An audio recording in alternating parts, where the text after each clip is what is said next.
Everybody's stuff from the Hot Moon Podcast. So, look, man, the college men's game, especially when it comes to tournament time, has always been usually a guard-driven tournament, right? I mean, if you have the best guard, you have a great shot at making some things happen and damn near win the championship. And that's what it seemed like was going to go on for Walter Clayton Jr.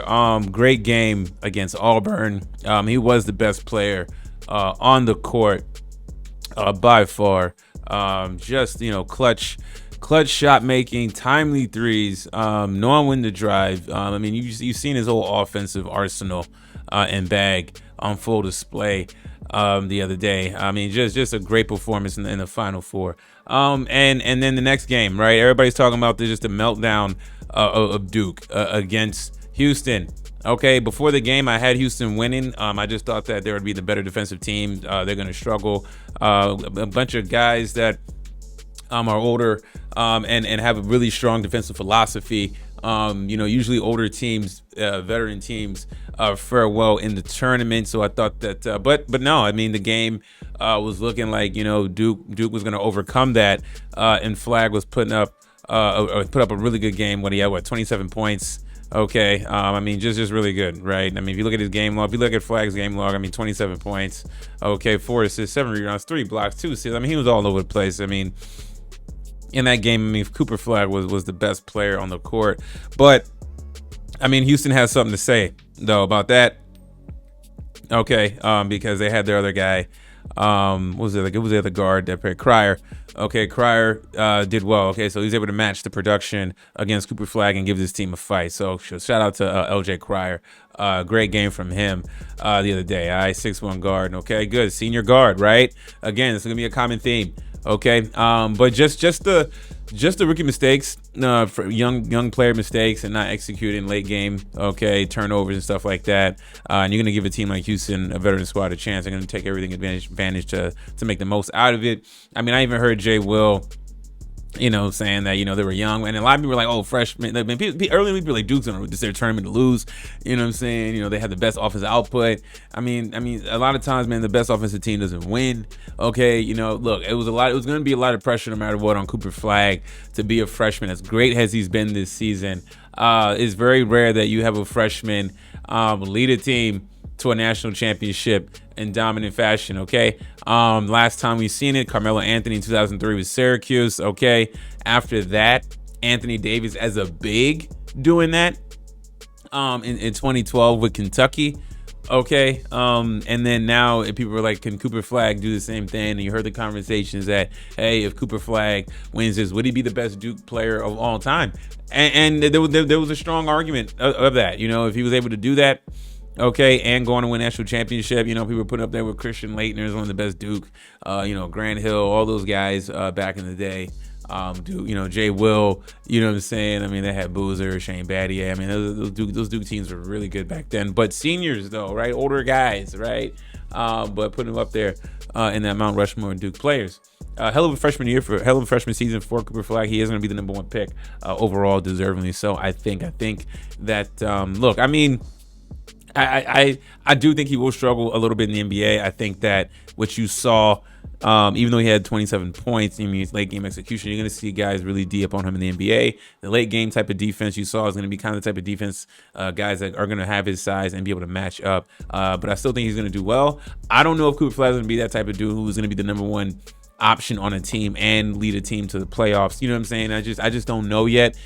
Could he be an outlier and do that? Right? We shall see. Okay. But as far as the tournament goes in Walter Clayton, I mean, you talk about a guy's stock rising as a senior, 22 years old, he was at Iona. And then the last two seasons, or last season, end of the season playing at Florida. I mean, you saw, Walter Clayton, I mean, his stock, I mean, Walter Clayton has been the best player in the tournament. He has, in my opinion. Overall, you got a veteran guard, not just a savvy, but good. Very good. I don't look at Walter Clayton as a guard that he's just good for the college game. A lot of times he looks like, him when he in offense, he looks like the smartest guy on the court.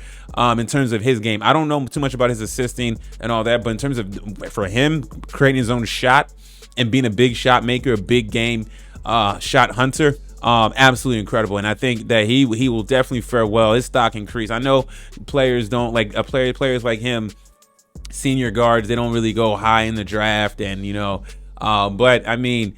Man. I mean, his game, from what I'm seeing, looks like a pro ready already. You know what I'm saying? Oh, and then in terms of guards leading national, and then a lot of guards that I mentioned, freshmen with trying to lead national championship. But then you talk about guards. I mean, remember like Shabazz Napier with UConn, and you remember Kemba Walker, with UConn. People want to bring up, way back, Mateen Cleaves with Michigan, right? I mean, this is the type of track that he's on. When you have a savvy, skilled senior guard.